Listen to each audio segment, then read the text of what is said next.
What is up, everybody? Welcome to ECB After Hours. It's been a while since we've done this, but on a day like today in the college basketball landscape, where we had top 10 matchup after top 10 matchup, rivalry game after rivalry game, and then a lot of other under-the-radar games that we talked to you about a little bit on Thursday, I thought it was apropos that we go to an ECB After Hours show as we sit here on 10:52 p.m. Eastern time. Of course, I've got with me my teammates Peyton Burton making his return for the first time in a couple shows, Trevor Everett, and we will be joined by our other teammate Michael DeRosa. Boys, this is late night. It's almost at the very end of a wild Saturday afternoon and evening of college basketball. Kentucky, Tennessee officially about to wrap up in 30 seconds. Tennessee's got this one in the bag. Your guys' thoughts, because we have a lot of craziness to talk about. Yeah, there's a lot of stuff to be talked about. We had 3 top 10 matchups in this one. We got one tomorrow, Wisconsin taking on Purdue. I talked to Josh earlier when we went out to eat that outside of any NTEs or conference tournaments or March Madness, anything like the Champions Classic games, this might be the biggest slate of games I've seen in a while. 3 top 10 matchups, all of them pretty much were blowouts for the most part. Besides maybe Duke, North Carolina, that was at least a little bit closer. But overall, I had a good time, and I mentioned in the Facebook group. I'll save it in a minute. Yeah. There's some receipts to be held. I've heard some stuff. I haven't been on the show here in a while. I got my Kansas gear on, obviously, but I'll be patient. I've got some stuff to say. I'm sure you do. I'll be brief. It's the best weekend minus conference championship weekend / the last regular season weekend of the season. And it's really smart because it seems I don't remember it being like this, but I know Duke Carolina always play each other the last game of the season. But a lot of these matchups, like they even mentioned on the broadcast, Kentucky, Tennessee will be playing each other that same weekend again. So It seems like they keep stacking. I don't know if that's maybe I just missed the last couple of years on that, but I'm glad that they are. This is the weekend that's not the last weekend. That is the biggest one. And we got, we still got quality basketball throughout the entire day. In and out of the window for the first 2 hours for me, was multi-boxing twice, numerous times there, but basically from 4:15, 4:30 when I was texting y'all, I was home on, I was ready. So that's why we're talking about the 3 big games tonight. Yeah. A lot of stuff we got to get into, and I think no better way to start it. And by the way, we are live on the YouTube, the Twitter. If you're following along with us, leave your comments below. We will get to them. That's what we kind of do here. So have fun following along. We've got some live people in the chat right now, so appreciate the hell of that. Leave your comments below. Whatever you think about the big games today, we will get to them. Kentucky, Tennessee, about to go final. Looks like Tennessee is about to put a hundo up on the board in Rupp Arena. But let's start with the first of the 3 big ones that we considered the big top 10 matchups. The first time Houston goes on the road, period. Let me rephrase that. The first time Houston plays the Big 12 big dogs in the Big 12, Kansas, much less they go on the road to do so in Phog Allen Fieldhouse. Houston comes in this game ranked number 4. Kansas was ranked number 8 in our ECB top 25 this week as DeRosa joins us. Houston found out real quick that even though the standings say one thing, and the 3 of us, Trev, myself, and Michael on Thursday's show kind of talked about this, how Kansas's back's against the wall on the way. They've already got 3 conference losses. The loss today would have dropped them to 5-4 and pretty much out of the Big 12 race, barring some late season kind of win streak. They showed Houston in their first encounter in conference rivals that the Big 12 will still run through them, whether they like it or not. Kansas, 78-65, and if we're being honest, it wasn't that close the majority of the game. Had it not been for LJ Cryer in that second half going nutty, this could have been a 20, 25-point game. Fellas, I'll let you start because I know Peyton's going to top this off and gloat a little bit. So I'll go with you guys. Your initial reactions to Kansas's domination for 40 minutes against a very good Houston team.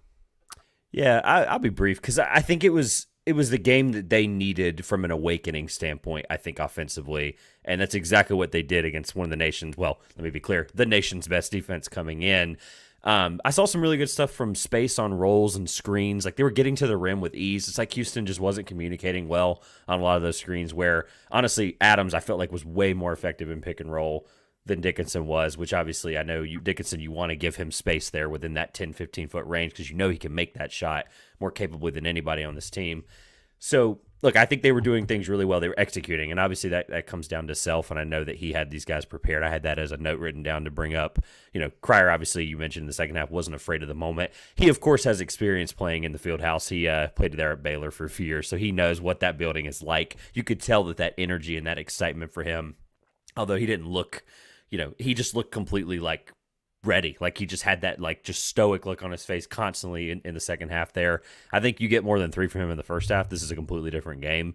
But the rest of Houston offensively wasn't ready. But again, credit to Kansas. 7 assists to Kansas's 1 7 assists for Kansas, to Houston's 1 with 10 minutes left in the first half. That immediately was already just showing me everything I needed to know quickly from the get-go, and I had to catch up a little bit. But just Kansas was cutting hard. Like I said, pick and roll screens were effective, and it just was an offensive masterclass that I think, again, they needed to get one like that here under their belt. And again, I think even more speaking to that confidence against the best defense in the country, that has to feel really good. DeRosa, Trev talked about it just a little bit there about pick and roll defense. I was so impressed with Kansas's defensive, their game planning in this game. Every time Houston went to a ball screen, Kansas either flat out with the Dickinson and Adams, either flat out hard hedged that, or they would play kind of what I like to call medium hedging, where it's not a full drop, but it's not necessarily a complete hedge. And they played a gap between with the, both of them long and athletic. They played gap, so Houston had a hard time getting to the rim. They turned them into jump shooters, especially in that first half, and Kansas absolutely dog-walked them on their own defensive end, clearing the glass, getting out in transition when it was apropos to run. And then Trev talked about it too, Kansas's game plan to just back cut, because Houston's amazing with their traps, both in the high post, picking up on ball screens when you pick the ball up. Kansas knew that coming in. They knew they would be overextended on the wings trying to deny passes, and Kansas went to the back cuts, got easy layup after easy layup. This was a very impressive to me, and I text Peyton and the guys, this was the best Kansas has looked all year. 100%. When you just looking at the box score, one team had 69 shot attempts, one team had 45. Normally, you'd expect the team that had 69 shot attempts to win. They did not. Houston didn't make shit from the field. Kansas shot nearly 70% from the floor. I mean, I feel like that kind of says it all, but if that doesn't, I'll add another stat. One team had 18 turnovers, one team had 3. You'll never guess who had 18 turnovers. Spoiler alert, it was Kansas. They made everything. Kansas literally made everything. I mean, you mentioned the back cuts. I feel like McCullough had it felt like whenever I watched this game, whenever I would look away, McCullough just catch backdoor dunk. Just a complete dissection. Yeah, no notes other than that. Kansas, this game was over after the first half. It wasn't even just like Josh just mentioned Furphy. There was multiple plays where Adams would come off with some kind of pin down, and it was almost like a fake pin down where it was like, okay, we know he's not going to go to the 3-point line, right? We know he's going to roll the other way, right? But they just he would do that move and they would fall for it, and I was like, well, and he's open. And if he wasn't, if they cut the back screen off that was coming on the other side, then again, McCullough would be just sprinting the other direction and just catch it and throw it up. And it's when that kind of ball movement's happening, there's nothing, any defense, regardless of what Houston's caliber is. I've made that claim very clear, but there's nothing you can do when a team is moving the ball that well and also moving off the ball that well. It's a ridiculously dangerous combination that can catch any really good defense off guard. Peyton, we talk about it a lot of times about Kansas. What scares us is the bench play. But moving Johnny Furphy into the starting lineup has completely opened up this Kansas offense, because now you have a 6'10" guy who's able to stretch out and shoot. What did he go from 3 today? He went 3 or 4 from 3, didn't miss a shot inside the 3-point line. Kansas, to DeRosa's point, 25 of 32 from inside the 3-point line for 78%. That is scorching the nets. And as we talked about, a lot of them was layups. A lot of them were backdoor cuts for dunks and layups that are Dickinson around the rim. Peyton, Kansas's offense, they went a lot of 4 out, 1 in, sometimes 5 out to avoid those traps. And you text us early on, elite ball movement. You got to feel great about your Jayhawks performance today. Y'all done for now, at least. Y'all done.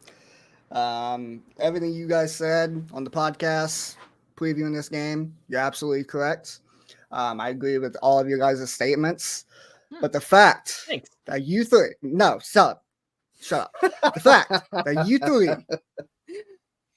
all decided to pick Houston in this game in the Phog Allen Fieldhouse, I don't know what the fuck y'all were thinking.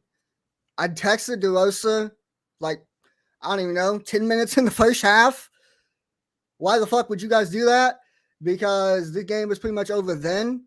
That happened. I don't understand why you all decide. And he even said, like, he's like, after they both agreed with me, like, I knew we were fucked. I'm like, obviously, like, you don't pick against Kansas in the fall, especially in a big game like that one. I mean, we are like, I don't even know, like 14-1 against top 10 opponents who are like ahead of us and stuff. When they come to the Phog, we haven't even lost. We're like 5-0 against top 5 teams who come to the Phog. Like, it's ridiculous. And I called in some favors because I said this was going to be a very special after show.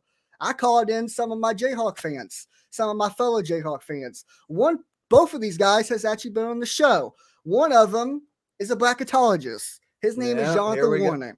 He sent in a voice clip. He was actually at this game. He got to experience this game live. Shout out Jonathan, by the way. He sent me a message, by the way, and I showed it to Josh. And I said I was going to wait. He sent me a DM on Twitter. It's like, hey, you got to get out. You got to talk all the trash to these guys, all 3 of your colleagues who picked against Kansas in the Phog.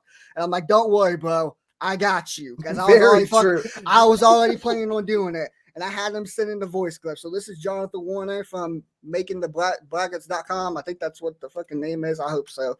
But here's Jonathan Warner. I hope you guys can hear this shit if it loads. Hey guys, just letting you know, not to bet against Kansas in Allen Fieldhouse. It is a losing strategy, especially if they're playing a top 5 teams. Top 5 teams are now 0-14 at Allen Fieldhouse when Kansas is the lower ranked team. If you are looking to make some selections, do not bet against Kansas in Allen Fieldhouse. It is a losing strategy. Especially now, if they give you free money, they make Houston the favorite, bet Kansas money line, it's going to hit. That's all I'm going to say. I love that. Shout out Jonathan Warner of makingthemadness.com. Well, you know what? I'm not going to shout him out because he doesn't follow my ass on Twitter. So you know what I did? I muted every single second of that. I didn't hear a solitary second of that shit. If you want me to listen to your shit, follow me back on Twitter, dickhead. Please. Don't follow him back.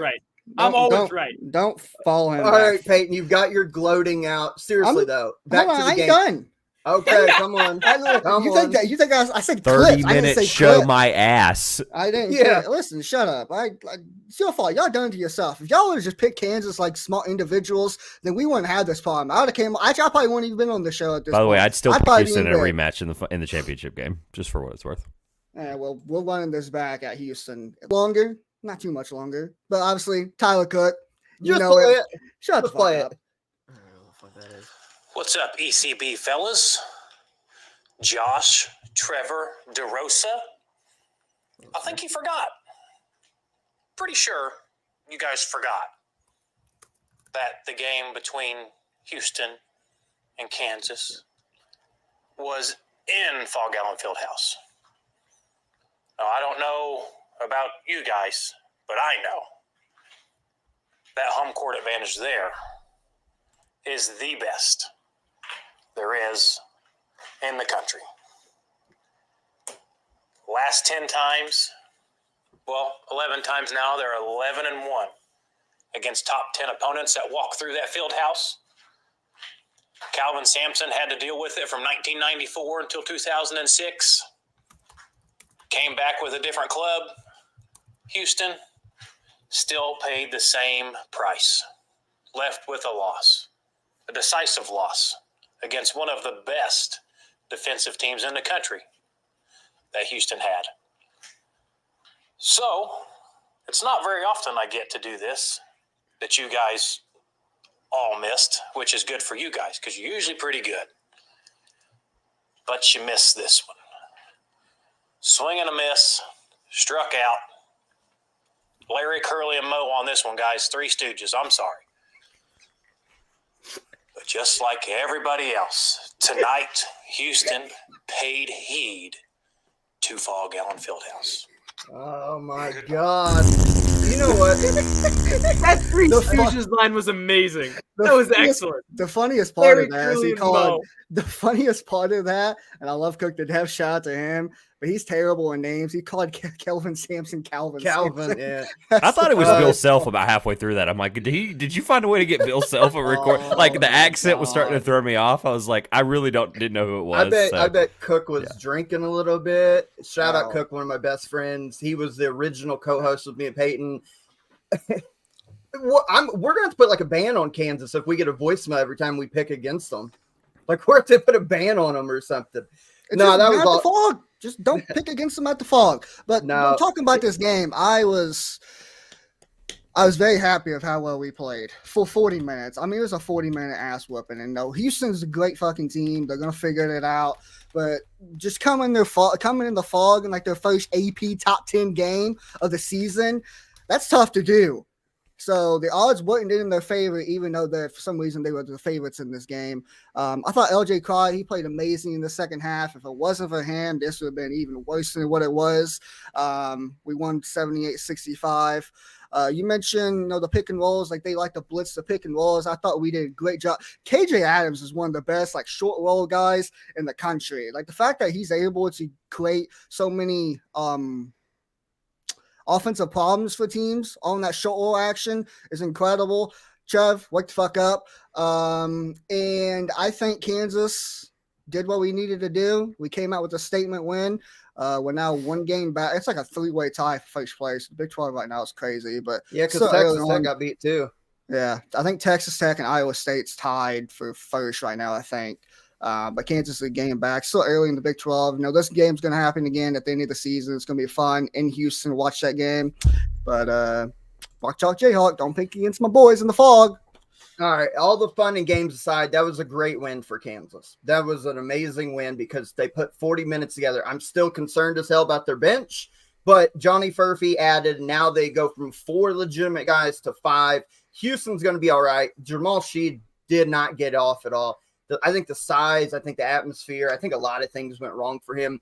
LJ Cryer, he's a big game player, especially like you put him up against Kansas, he's going to go off. I think for Houston, though, in order for them to hit their peak of being in Phoenix in the Final Four and winning a national title in games like this, it can't just be Cryer going off. Emmanuel Sharp's got to be there. They've got to have Jamal Sheed playing at the best of his ability, and their bigs are going to have to start giving them a little something. That they don't have to be great, but they got to give them something. Today, they gave them nothing. So both teams are really good. Kansas is starting to figure things out now. Great win. Let's go on to the rivalry. Game day was there today. Big time atmosphere in Chapel Hill, North Carolina. Tobacco Road, North Carolina 93, Duke 84. Fellas, I know Carolina we talked about on Thursday coming off of a loss on the road at Georgia Tech. I think we can definitely just kind of throw that as a one-off on the road because this North Carolina team, not only can they make the Final Four, they can win the whole damn thing. We got vintage Armando Bacot tonight, and then you've got a closer in RJ Davis. And how about Harrison Ingram? 21 points, 13 rebounds, a couple steals, a couple of assists. Guys, Carolina can win the whole damn thing this year. I'll start with you mentioned Ingram, so I'll just roll right off of that, and I'll say this. Actually, one of the most highlighted things I have written down. I know RJ Davis is incredible. I know he's the All-American, the leader of the team, but this team goes as far as Harrison Ingram will take them. I will 100% will put the stamp on that because he is 4th double-double in the last 5 games, takes humongous pressure off the glass for Bacot on the defensive end. It allows Bacot to be more available as an offensive glass crasher, as we know. I've seen it many times as a fan, but also we know that what he can be over the last 5 years and how effective he is in that regard. I was really impressed with Duke. I do want to make that clear. Like, I wasn't sitting here walking away going, okay, I agree with your sentiments that UNC is a number 1 seed without a doubt, national title contender, as we all believe. Can't wait to see how they actually turn around after all this hype and momentum. I get to see them in Dean Dome on Tuesday against Clemson, who had a rough outing today against Virginia. It's going to be interesting to see how they, these two teams handle that adversity. I think winning momentum and hype against your biggest rival is sometimes adversity. I do think that actually can hurt you. So I'm interested to see how they handle that. They're a good team. I think they will.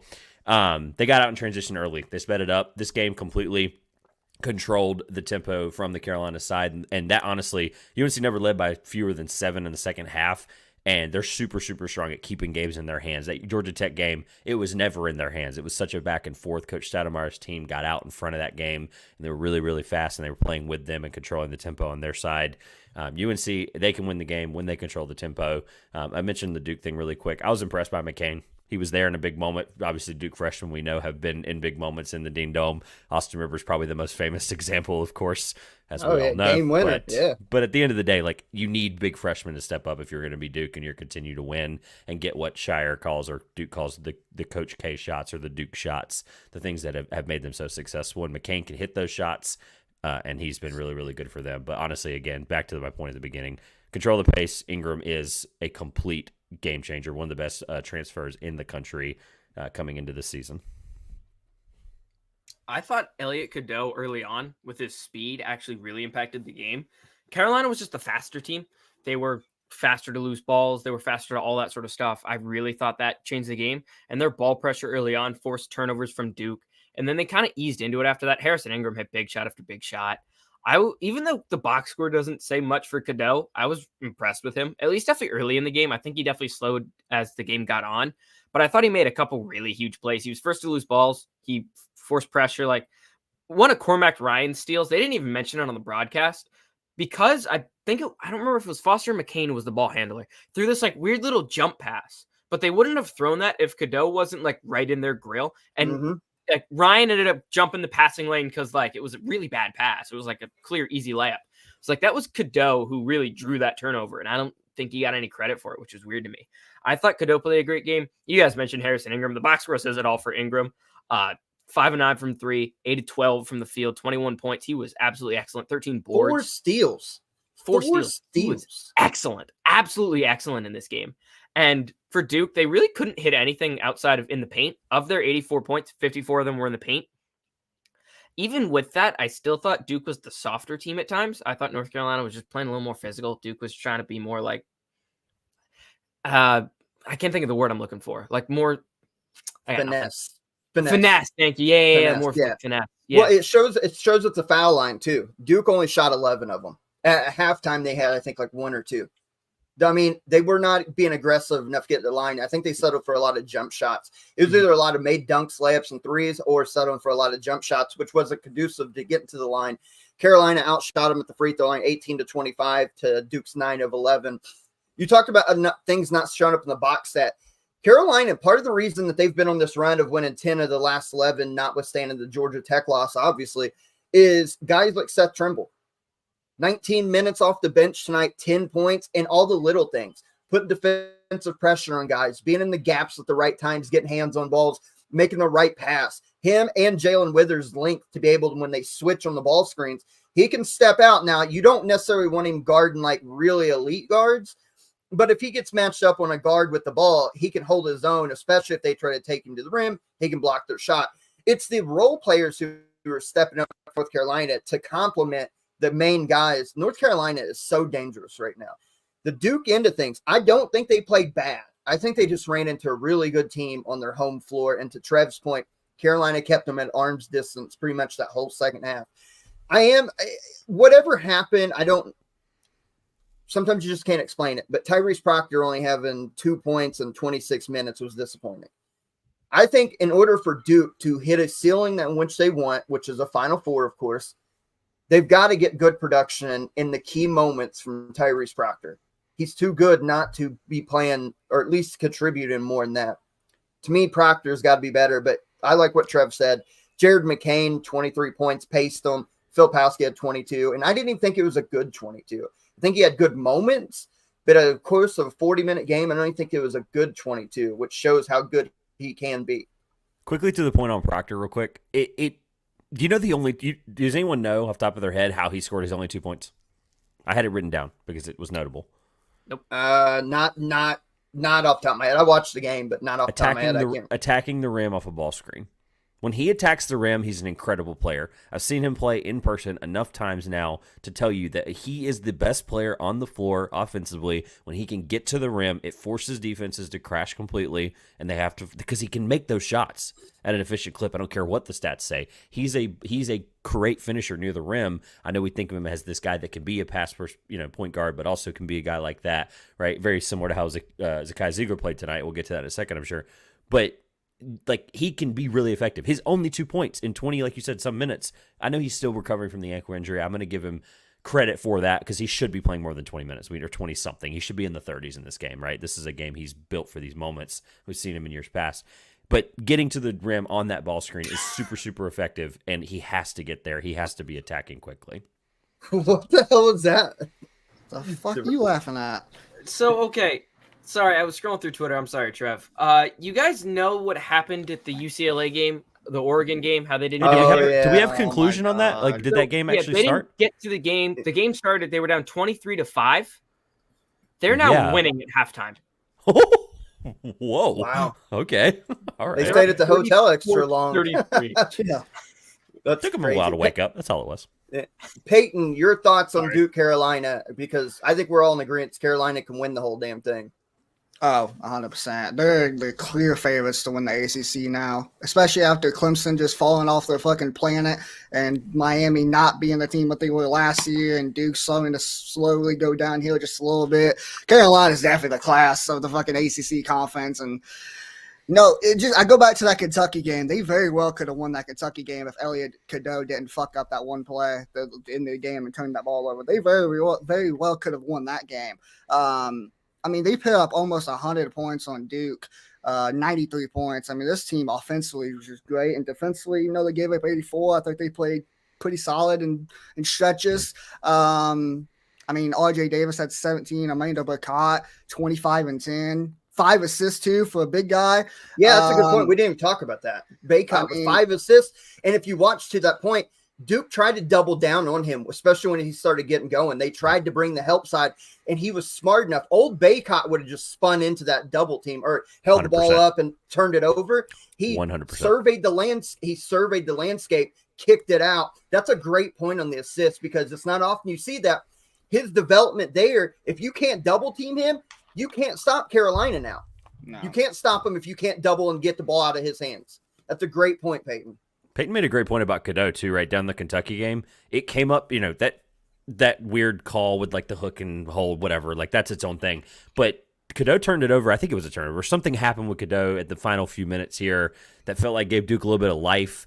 And you saw this moment from Davis where he, looked at him and was like, you got it. Keep it under control. Everything's good. And obviously that speaks to Davis as a coach.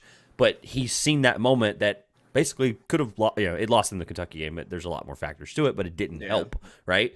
Peyton makes a great point there, and I bring it up because you could see that there was this immense amount of trust. Obviously, he's a freshman point guard, should be a senior in high school. DeRosa made that point last whatever day we did, Thursday.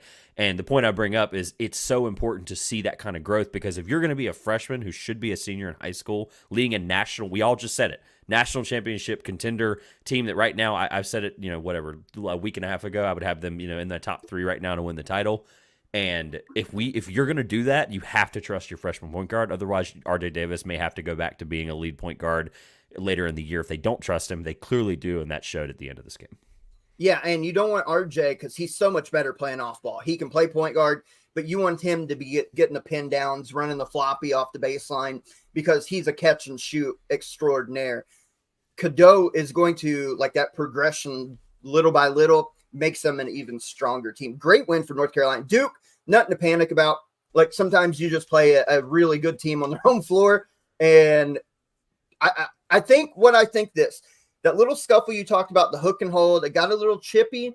I think when we see the return game here in about a month or in a couple of weeks in Cameron, I think Duke players are going to remember that. I think you'll see them come trying to throw the first punch right away. And it could be interesting come Cameron indoor time. But great win for North Carolina. I just never want to hear another word about another rivalry ever again being close. I just want to make that completely clear. I've said that for months with you guys. I don't care who's winning and who's not and who's good. I've said it 1,000 times. By the way, y'all know this. The people listening might not. I hate them both, right, as a fan. But as a college basketball journalist, as somebody that does this and really enjoys this and tries to be honest, Both these teams are the two best in almost any sport. I know there's soccer and football has a lot of different things to compare to it, but I promise you this is the best rivalry in college basketball, and I'm not backing down from that, and people should understand that. Well, let's go on to another good rivalry within conference play and state borderlines. It just ended as we were going live here on the broadcast. Tennessee 103, Kentucky 92. Tennessee jumped out to an 8-0 lead, never looked back. They never trailed in this ball game. Every single time Kentucky would make a run and get it to 2, 3, 4 points. They could not capitalize. Tennessee would come down and hit a shot, and it would go back to 7, 8, 9, 10 points, and it stayed that way the entire game. A lot of individual performances I want to talk about from both teams here, but your initial reaction. And by the way, without looking, anybody want to take a guess where Kentucky's defensive ranking at KenPom went up to after tonight? Up to? Well, up to. They gave up 103. I mean, yeah, that's what I mean. Up, not the down. number. In a good I got you. Oh, yeah. So what the Like, fuck? Sorry, let me rephrase that. 102. 103. 103 was what I was going to say. You already knew. No, I you didn't. already knew. No, I the didn't. score. No, Tennessee no. scored 103. I was going to say that. Yeah, I just said 103 just to fuck with DeRosa. Yeah, I just said 102 just because. I said 103 because the state Tennessee gave up. They put I swear I 103 didn't look. points. If you guys didn't look, good guess, because it went up to It went up to 103, and here's how crazy. Here's how crazy Get fucked, pussy. Here's how crazy it is. Just after last week's Arkansas game, coming in this week, they had got it down to number 70. Now it's jumped up 33 spots in the course of a week. So, I mean, Tennessee, we know they're good. Like, we know they're good. They shot out of their mind compared to standards. Like, coming in, they're a 33% three-point shooting team. They went 12 of 30 for 40%. It was at 46.7% at halftime. They kind of shot out of their mind.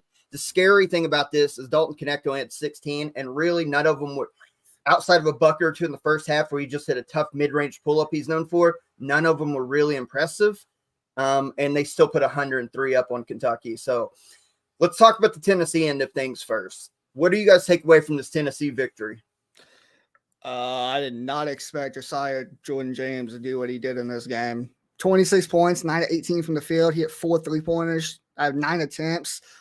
Made all of his free throws, had 5 rebounds, did not turn the ball over a single time. I thought defensively he played great, and offensively, obviously, he produced more than anybody on this game. Him and Vescovi, or him and Ziegler both had 26. Neck, obviously, you mentioned had 16. I thought Josiah Jordan-James, I did not expect him to be the difference maker in this game, but he absolutely, coming into this game, he definitely was. And I feel like he is a big reason why Tennessee pretty much they dominated this whole entire game. I didn't even realize at the time, and I was paying attention to the majority of this game. I didn't even realize that Kentucky really never led in this game. They never led once. Never led at all. Like, I thought Never for sure. once. I knew they was tied a couple times. I thought for sure they had at least a 1-point lead at one point. But no, Tennessee just bullied them the whole entire game. The thing that, like, Josh mentioned it, like, the thing that's scary about Tennessee is we knew that Ziegler's good. Like, we knew coming back from a injury, we knew that it was going to take some time. To have, I wrote down specifically the first half stats really quick. Obviously, he's facilitating and scoring at a high level. He's incredible, right? He's somebody that changes the whole dynamic of your offense. He had 4 first half assists. Obviously, it ended up leading to way more, so this point was more relevant if we did this at halftime. But 4 first half assists only led to 8 Dalton Connect points. And obviously, 13 assists only led to 16 Dalton Connect points. He was 5 of 14 from the field. On the other side, is it not time to start Rob Dillingham? Like, it is. Like, let me just be clear. I'm not asking the question. I'm saying it is. I'm saying it isn't from my point perspective, but I'm sure people may disagree with that. But it has to be time at this point, right? Especially without Wagner. You knew you needed, like, the spark is fine, right? He had 17 first half points, if I got that right. But, like, you can't afford to not feel like you're ever going to get control of the game, right? Like, I'm never going to sit here and tell you that they weren't in this game at any point. They were, right? They never led. We already established that. But they had these moments where it felt like they were finally going to get that run. And then I wrote down multiple times. What did I said it on Thursday. I said, isolation. I'll read it verbatim. Isolation, step back, contested, deep, 2-point shots. I know that's a mouthful. Sorry. With 9 seconds on the shot clock are bad shots. The ball has to continue to move. I know Tennessee's defense is. Oh, by the way, you want to guess who did that? By the way, it was Reeves, of course. But Thiero, he bailed him out on that offensive rebound putback, right? Like, I'm not singling out Reeves here. There was multiple times where even the commentators, the broadcasts were like, they took these early shot clock shots, and that can kill you when you're already in a game. You're having to claw your way back up like you're ice picking up a mountain. Sorry for the ridiculous examples tonight. It's late. No, but the point is, it doesn't help you. You're already shot yourself in the foot from that regard. So don't already continue to put yourself in a deeper hole. Is all I was going to say. But start Rob Dillingham at this point. I agree with that. DeRosa, Josiah Jordan James, 26 points tonight. And hey, what'd he go? 4 of 9 from 3. All 4 of them, he was wide open. I mean, wide open. You would think after a guy hits a couple, even if he's not a great percentage shooter, he's in a rhythm. And sometimes there's nights that happens. You would think you would get up and maybe close out on a guy. He had target practice all night. Yeah, and this was the game he needed. He was in a slump for quite a while before this game. I don't think he hit double figures in the last. It was a decent amount of games. Like there were a couple games where he might even been scoreless. Hell, so him going for 24 and basically a lot of easy shots, I thought was huge. But I thought Zakai Ziegler controlled this entire game. I think from tip to finish, he was the best player on the floor in my eyes. Dillingham hit some incredible shots. Like, don't take anything away from Rob Dillingham. He had an insane game. I mean, he hit some shots that it was just like, holy shit, man, that kid was on.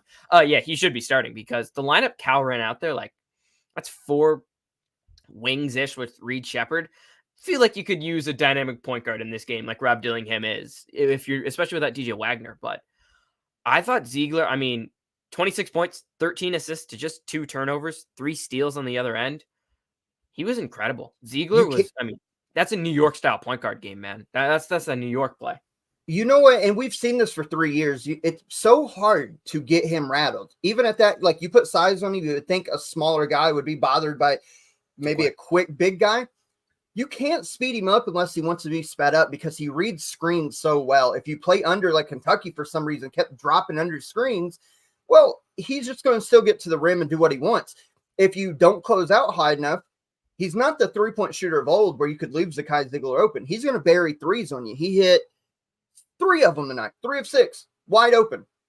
So he's a problem to have to defend. He's another one of those lineage of small guards that are just a nightmare. And then not even talking about defensively what he puts on you. Early part of the game when they're up 8-0, Reed Shepherd was running point guard. He wanted no part of the ball. He wanted no part of the ball because Zakai Ziegler was up in his shorts trying to take the ball from him and making life miserable. I thought this was a brilliant performance by Tennessee all night long. They didn't really put too many feet or put a foot wrong too much in this game. Vescovi, what I wrote down is that with Connect only having 16 and a quiet 16 where it was kind of weird, it was the veteran Tennessee guys who's been there for 3-4 years under Rick Barnes, watched this program build. Those were the guys who stepped up. Zakai Ziegler, as we've talked about, 26 points, 13 assists. Josiah Jordan James, 26 points. Vescovi had 11, but he hit 3 threes. He's not been doing that a lot lately. Jonas Adu, 11 points. What do you end? Double-double? Yeah, 11 and 11.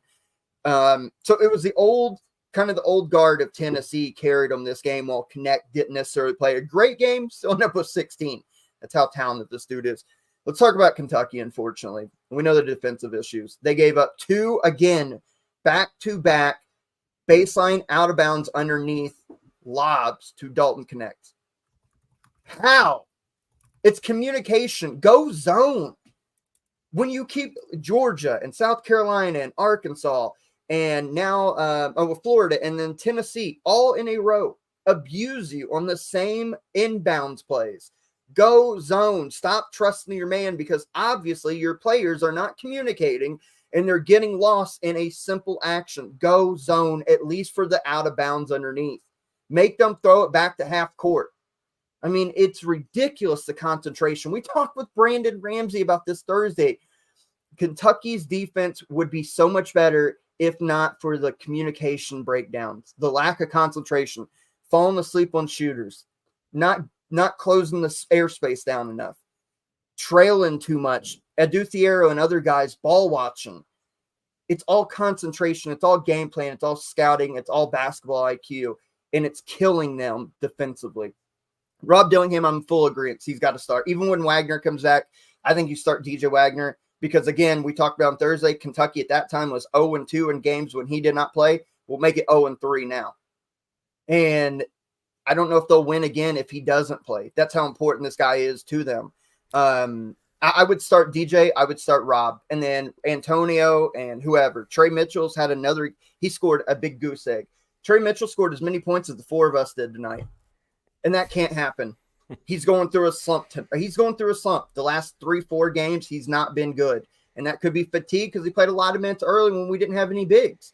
But he cannot be that bad. Justin Edwards, I thought, had stretches where he played okay. He had 7 points, but that's about all you're going to get from him now. And then, of course, Rob carried us. 35 points. If he had any help at all, if we could play any defense at all, when I said earlier, when we got the game to 2 or 3 or 4 points, there's a chance we win this game and still play like a D- defensive game. So the offense is always going to be there, still put up 92. But I text you guys, I text Trev and Peyton earlier. I said, we've got an F defense. If we just had a C+ defense, imagine how good this team would be. Just a C+. We're not even talking about an elite defense like Tennessee and Houston and all these. Give Kentucky a C+ defense, and they've got maybe 2 losses. Kansas for sure at the beginning of the year, and then maybe tonight Tennessee the way they played. They beat South Carolina, they beat Florida, and they beat UNC Wilmington. Just with a C+ defense. It's embarrassing. Brother, if you think this is an F defense, watch one Georgetown basketball game. Yeah. All right. I'm going to have another ticker soon that'll have we can't make it one podcast without mentioning Georgetown basketball's downfall. I'm going to have 2 tickers, one over here with Louisville and one over here with Georgetown. This is going to be great. Louisville won today. So no, you missed Thursday. We talked about we need a counter of like not talking about them at some. Oh, good. Well, then I watched the show. Really quick, you mentioned like who you would start. I think you're right on that. Like you figure out a way to have the Wagner. You got to figure something out there. My point is, I guess I saw Wagner last year, and like he seems like this incredible offensive player, and I know there's some spots that I had concerns about. And to think that they're 0-3, it has to be defensive impact, right? I'd love to sit down and we need to look more into that, right? Just leadership. There's got to be leadership. Like freshman, a dog. Because think about it, how many layups in the last couple of games has Kentucky missed point blank at the rim? DJ normally makes those. 100%. He does. He normally makes those, so there's extra points. Defensively, again, not a great defensive team, but DJ's kind of that guy you could have stuck on Zakai Ziegler and gave him a little bit of problems and kind of blown up some stuff tonight. That's his importance. To the foot speed might not have been there, but his physical. I mean, he is like from fingertip to fingertip. When his arms are out, the chest is there. Like he's a super physical player right there in the middle of the body. So yeah, no, I agree with that. I just think it's interesting. I have a question that came to my mind at some point in the second half when the game was close. Do you still like? I 2 weeks ago I'd have told you that if you gave me, I can only pick one of the 2 teams to make the Final Four, right? Say they not played each other, but like just I could only have one or the other, right? I would have still told you it was Kentucky 2 weeks ago, right? Before these two obviously both lost to South Carolina, who also beat Georgia earlier today. Shout out to South Carolina. They're officially in my top 25. I'll figure it out. Don't care. Shout out to the guy on Twitter for hounding me for that. But the question, I guess, is like, would we all still have Kentucky in the final? I know the head-to-head, right? They would play each other. You would not. Not a chance. I think I still feel better about Tennessee. I agree. I think I still feel better about Tennessee. This obviously puts a stamp on that. You mentioned the 100-point thing about, Carolina did that, and y'all put 92 up on it. It's not like their defense was elite today by any means, right? But I don't feel, obviously, of course, with the result like this, I'm going to be clouded by that result. But I think Tennessee, like, regardless of 92 points, like, you have to feel really good about them as a Final Four contender. Yeah, you do. Let's say Kentucky in their second round matchup goes up against a particularly intricate offense. Like, let's say Kentucky beats a 14 round 1, and they go up against a 6 or an 11 that has a really interesting offense and really intricate offense. Indiana State, terrible spot for them. Indiana State would be brutal. So here's the thing, and I'm glad you brought. I was actually going to bring this point up, so it's like we're on the same brainwave here. How much 3 weeks changes perspectives in this sport? Because 3 weeks ago, prior to the South Carolina game, and I don't think it's quite 3 weeks ago, but you know what I'm saying. Prior to the South Carolina game, coming off the Georgia game where we had them railroaded, we were all talking Kentucky Final Four, national championship, all this other stuff. They've lost 4 of 7 now. They've lost 4 of their last 7. And it's like the defense does not get better. They can obviously score on anybody. Tennessee's got an elite defense. They still put up 92, and it was never really in doubt. That's the scary thing. I don't think Kentucky can make the Final Four now. I don't know, like seed line, depending on how the rest of the season falls out, I'm expecting to be like a 7 seed now, unfortunately. Now, if you're a 2 seed, you might hate that potentially. But I'm expecting fall as like a 7 when the final bracket comes out in March. It's so matchup dependent. It really is. I don't, yeah. And here's the thing. I don't want to get too down because I want to keep things in perspective because I've seen teams get red hot before. I've seen Kentucky teams get red hot, but all those Kentucky teams were at least top 50, top 55 defensively. This team has potential 1 game at a time in March, the way they score. Regardless of how you play defense, you're going to have to score with them. Yep. And so there's always going to be that opportunity that they could get hot and a team misses in the tournament with tight rims, new atmosphere, neutral sites, all this other stuff, that they could go on a run and still make the Final Four. But my confidence level is low because these guys, it's February. We're 2/3 of the way in, and you're still making the mistakes that you would make, not even in games in November. You're making the mistakes you're making in practice in October. Just common mistakes of not communicating, not following through with your guys, not checking blockouts, not calling out screens, not all this stuff. And then Coach Cal, if my team's that shitty defensively, man, I think I'm mixing it up and going zone some possessions. I'm sorry. Every other coach in America would. Yes, exactly. You're going zone. You're doing anything to junk the game up to help your defense out, and he won't do it. So my confidence level from 3 weeks ago where I thought it's like an 85, 90% chance we can make Phoenix, maybe extreme, but I'm at like a 20%, 25%. I think we can win a couple of games in the tournament, make second weekend because we're just going to outgun somebody. But I think the road ends maybe Sweet 16 at best, and that's unfortunate because this team has so much potential to be fun. We've seen it through this year. Rob Dillingham and all the great players, but I think it's going to end in disappointment, unfortunately. You mentioned we mentioned matchup dependency and that kind of thing. Like, they just have to. I know how the committee thinks, and you put a bunch of these big blue bloods into these. Every year, everyone calls it the region of death, right? Like, one of these big blue bloods that's going to start slide, you have to have positive momentum because they're not going to stick you in a 4 to 7 line. I'm assuming that's where they would fluctuate it depending on the rest of the results of the season. Again, no bracketologist, always an asterisk with me there. But the point being is there's always a bracket of death. And if they get the bracket of death, the defense is not going to be able to withstand that run. And I think that plays in your Sweet 16 thing. If they get put in any other bracket, we know what I'm talking about, right? Like, there's always just one where you're like, oh my God, who's surviving this one by the Elite Eight? Like, someone's going to be not standing by the end of it, right? And if they can avoid that somehow, I think they can beat anybody. But I think that one bracket, that just the momentum of game over game defensively, you're playing, 1 day's rest in a lot of these situations, obviously. And it's really, really tough for a team like that that's already not so strong defensively to learn from those mistakes that quickly, even in March. And Peyton, DeRosa, I'll give you guys one last point on this because we got to start wrapping this up. Again, to the point, no matter how bad their defense is, when it comes March, you got to have a team that can outshoot them or outscore them. Because it doesn't matter how good you play defense. If you can't score with them stride for stride, you still can't beat them. But it's got to take a team that can play strong, tough defense, be physical with them on the glass, and that can just outgun them on one night. Peyton, your thoughts, final thoughts on this, and I'll give DeRosa final thoughts before we start wrapping up. The point you made about them potentially falling down to like a 6 or a 7 seed, when you initially said that, I was like, there's no fucking way. Like, there's just no way. But now I'm looking at your schedule and who you've beat. You only have really like one marquee win, and that's the North Carolina win. You went into Florida and beat them, impressive win. You beat Georgia at home. But other than that, I mean, you beat the shit out of Miami, but Miami ain't really shit right now. Miami lost to Louisville, so they're dog shit. You really have one marquee win on that schedule. And it's a big one. It's a big one. It's a huge one. It's a huge one. Don't get me wrong. You got this Gonzaga game that's coming up next week. Next Saturday will tell a lot. It'll tell 3 a lot. weeks ago, I said Kentucky was just going to beat the shit out of them because it was at home. I'm having second thoughts on that because, for one, Gonzaga's starting to play a little bit better.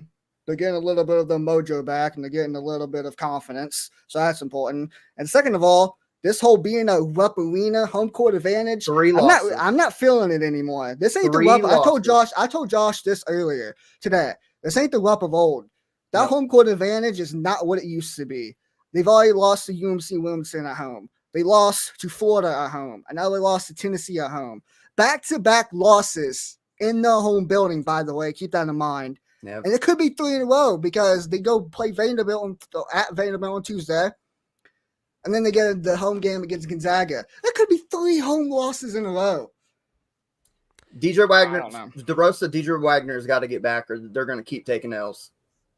Or you got to put Rob Dillingham in a starting lineup and just run him out there because, at least with Gonzaga, just matchup specifically, Gonzaga's not a deep team, and they're only up 1 right now at St. Mary's at home. That's actually been a fairly interesting game. But yeah, you guys covered it all with Kentucky. I got nothing else to add.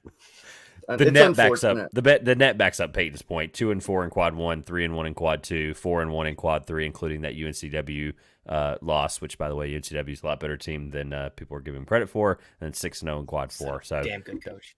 That has to matter. That has to matter whenever they start getting into these SEC wins. They only have, they just can't lose to Mississippi State. They can't lose to Georgia, and they can't lose to Arkansas. Those are the 3 you just can't lose to for your momentum. And obviously, those games are 2 of them at home, 1 of them at Bud Walton. I will say this. I'm at the point of apathy that no fan wants to be at. Meaning, I'm at the point where we'll ride the rest of the season out. I know there's going to be more losses, but I still have in the back of my mind that we've talked about. Get in the tournament, see what the hell happens. This team can outscore anybody in the country, and maybe we outscore 4 teams in a row and make a Final Four. Who knows? I sat down and watched a team the entire time lose by 40 fucking points, and you're apathetic about a home loss to Tennessee. Tell him, DeRosa, 40 points.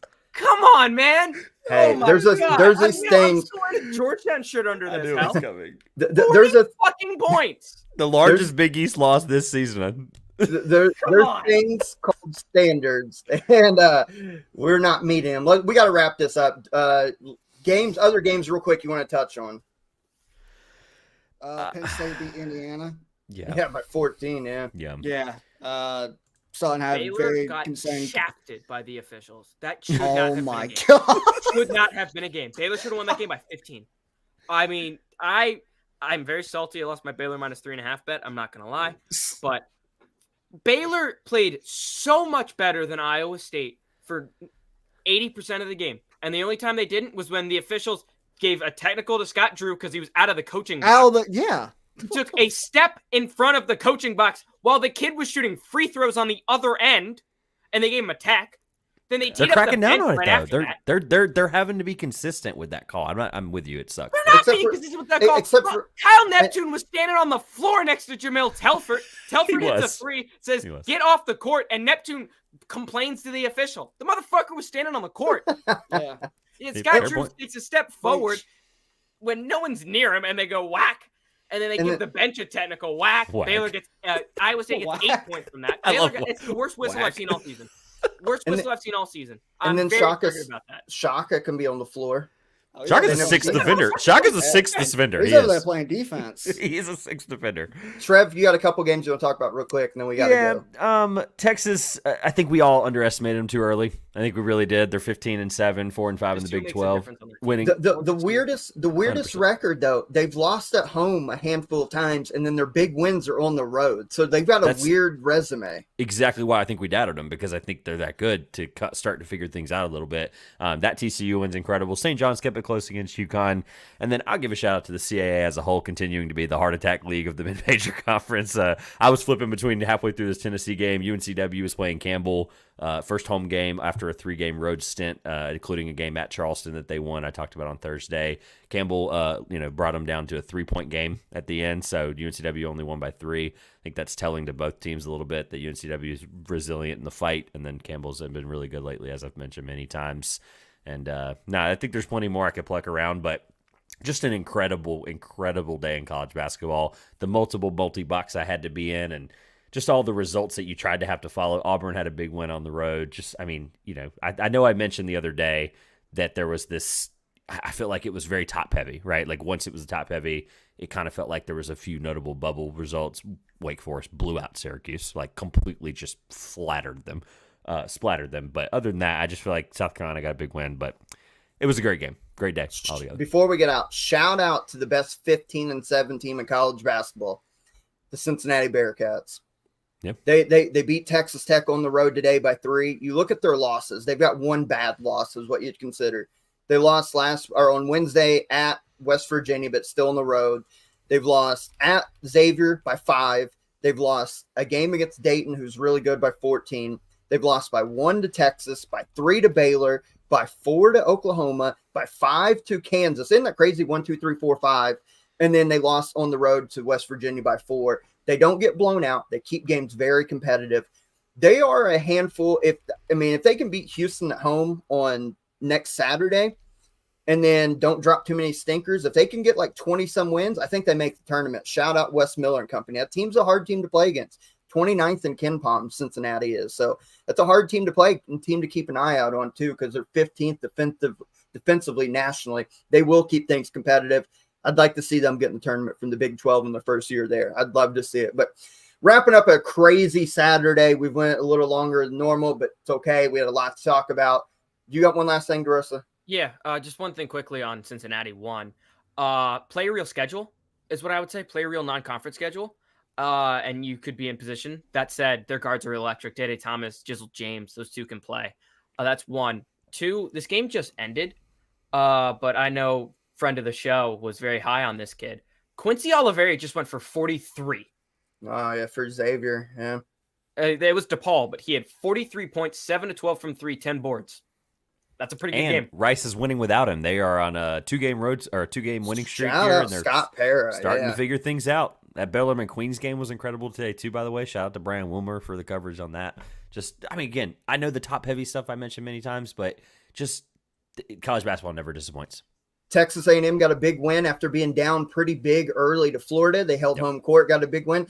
LSU blew out Arkansas. A lot of great stuff today. And Richmond, that's a lot of great stuff today in the world of college basketball. Major games, but Kansas, North Carolina, Tennessee were the 3 big winners of the 3 marquee top 10 matchups tonight. We appreciate you guys staying late with us on the ECB After Hours. We try to do these after the big nights of college basketball. We'll let you know on the next one. But until next time, for Peyton, DeRosa, Trev, and myself, we hope you guys enjoyed this, and we will catch you down the road. Go get some sleep, ladies and gentlemen. It's only February.